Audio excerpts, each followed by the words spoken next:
Welcome to another deep dive. Today we're going to be exploring a powerful message. It's a message about finding answers and healing in the teachings of Jesus Christ. Sounds timely. Oh, it is. Wow. It's based on a talk by President Russell M. Nelson from the April 2023 General Conference. Yeah. It's called The Answer is Always Jesus Christ.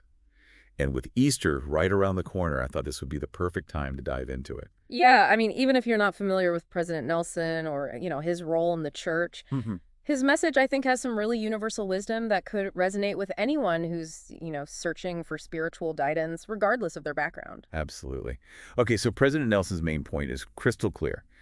It doesn't matter what you're wrestling with in life. Yeah. Whether it's tough questions or seemingly insurmountable challenges. Right. He believes that the answers can be found by understanding Jesus Christ and his teachings. And what I find so compelling is that he doesn't just say, like, oh, look to Jesus in this really vague way. Right. He actually talks about the very real healing that can come from connecting with Christ.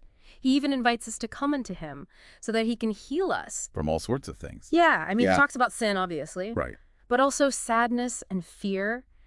Even those wounds that we get from just living in a tough world. Right. He uses this really powerful image of Christ's arm of mercy reaching out to all of us. Wow. It really makes you think, what are those personal burdens that each of us carry? And could any of them be eased by turning toward Christ? He really wants us to consider that. And he wants us to go even deeper and try to understand Christ's atonement. And this is kind of a core concept in Christianity. It's all about Christ's sacrifice and what it means for our redemption and our growth. Now, I know atonement can be a bit of a theological term, and we will unpack that a little bit more later. But what I find so interesting is that President Nelson doesn't just stop there. Yeah. He goes on to talk about temples and how they're built as holy houses because of Christ. Yes. In the Latter-day Saint, faith temples are considered sacred spaces where people make covenants with God and participate in special ceremonies that help them draw closer to Jesus Christ. And he even made this big announcement about 15 new temples being built around the world. Wow. He mentioned Guatemala, Peru, Philippines, even Germany and Canada. Wow. It's like he wants to make sure that more and more people have access to these spaces that are dedicated to connecting with Christ. It's really fascinating how he's connecting this very tangible action, like going to a temple, to this inner work of seeking healing and spiritual growth. So it's like if you want to understand the atonement better, Yeah. if you want to find that healing that President Nelson talks about, maybe going to a temple is a part of that journey. It's definitely a path that he encourages people to explore. And, even if you're not of the Latter-day Saint faith, this idea of finding a sacred space to connect with something bigger than yourself is pretty universal, right? It really is. Whether it's a church or a temple or even just a quiet spot in nature, those places where we feel a sense of peace and connection can be so powerful. Absolutely. And that sense of peace is something that President Nelson seems to be offering throughout his whole message. He's saying, hey, look, life is messy, but there's hope, there's healing, and it starts with turning to Christ. And he's not just talking about, passively believing. He's urging us to actually do something, Right. to study Christ's teachings, to seek forgiveness, Yeah.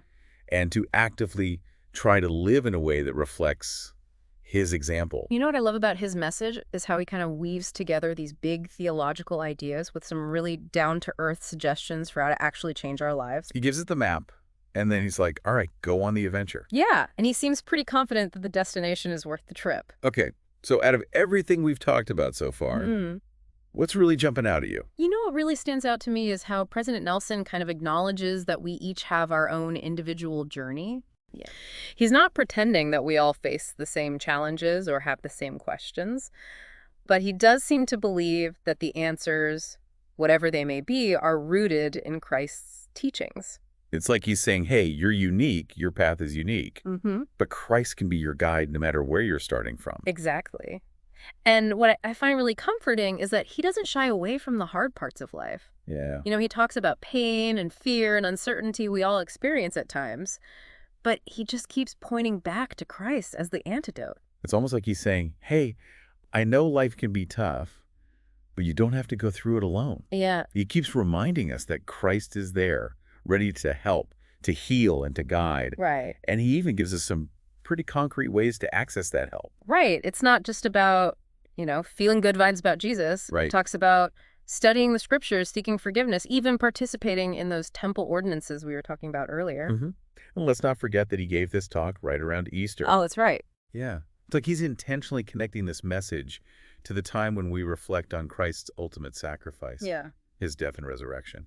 It's such a powerful reminder that Easter is more than just, chocolate bunnies and spring flowers. It's about celebrating the triumph of hope over despair and finding that same hope in our own lives. It's almost like he's saying, look, if Christ could overcome death itself, surely he can help you overcome whatever you're facing. It's a really powerful image. It really is. And I appreciate how he manages to weave these timeless truths into a message that feels so relevant for today. Right. He's taking these ancient scriptures and applying them to the very real struggles that we face in the modern world. And he does it in a way that I think could resonate with just about anyone, even if you're not a member of his church. Because at its core, his message is really about this universal human search for meaning and purpose. Absolutely. That longing for something bigger than ourselves, that desire for connection with a higher power, those are experiences that transcend any specific religion or belief system. And he's suggesting that maybe, just maybe the source of those things, the meaning, the purpose, the connection, is closer than we think. He keeps coming back to that, doesn't he? The idea that Christ is not some distant figure, but someone who is actually present in our lives, ready to offer comfort and guidance if we're willing to look for it. So in the midst of all the noise and chaos of the world, he's offering us a lifeline. Yeah, it's almost like he's saying, hey, I see you struggling, but there's a way out. There's a path to peace, and it starts with reaching out to Christ. That's a beautiful way to put it. And what's really cool is that he doesn't just leave us with, like a feel-good message. Right. He actually gives us practical tools and practices to strengthen our faith and deepen our connection with Christ. Yeah, like we mentioned before, studying the scriptures, seeking forgiveness, attending the temple, those are all tangible things we can do to invite more of Christ's influence into our lives. It's like he's saying, okay, now that you have the map, here's how you actually start walking the path. And that's where the real transformation happens, right? When we stop just talking about faith and actually start living it. Exactly. And when we actively seek Christ's influence in our lives, that's when we really open ourselves up to his healing power. It's like we're creating space for him to work miracles in our hearts and our minds. So bringing it back to Easter, what does all of this mean for us as we prepare to celebrate this special time of year? Well, I think President Nelson's message is kind of challenging us to go beyond the surface level of Easter, to really think about what Christ's sacrifice truly means for us personally. And maybe to ask ourselves some tough questions. Yeah. Like, how can I apply Christ's teachings in my own life? Or how can I actively seek his healing power? And maybe even, what does it mean for me to become more like Christ? Those are some pretty powerful questions to ponder, especially as we approach Easter. Yeah. I'm curious what aspect of Christ's life and teachings resonates most with you. And how might you seek that healing and guidance that President Nelson talks about? Yeah, it's like he's encouraging us to have our own personal Easter experience. A time of renewal and rebirth, not just for Christ, but for ourselves as well. That's beautiful. And remember, he keeps emphasizing that we don't have to figure this all out on our own. Right. The answer, he says, is always Jesus Christ. He's the source of our hope, our healing, and ultimately our joy. So if we really want to understand the meaning of Easter, if we really want to experience that transformation, maybe the first step is simply turning to Christ and asking for his help.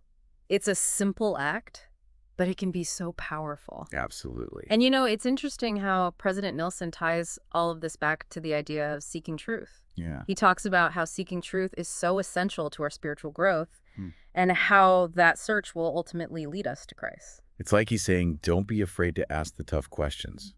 Don't be afraid to wrestle with doubt, because in that struggle, you'll find your way to a deeper understanding of Christ.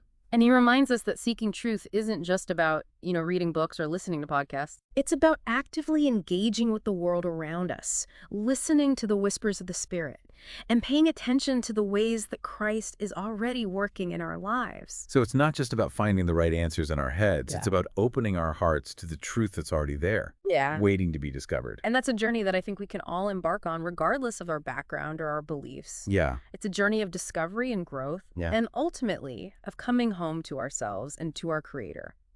That is a beautiful thought and a beautiful place to leave it. Thank you so much for joining us on this deep dive into President Nelson's powerful message. We hope it's inspired you to seek your own deeper connection with Jesus Christ and to discover the transformative power of his love in your life. And as you continue on your own spiritual journey, just remember, keep asking questions, keep seeking truth, and keep turning to Christ. He's waiting with open arms. Until next time, keep diving deep.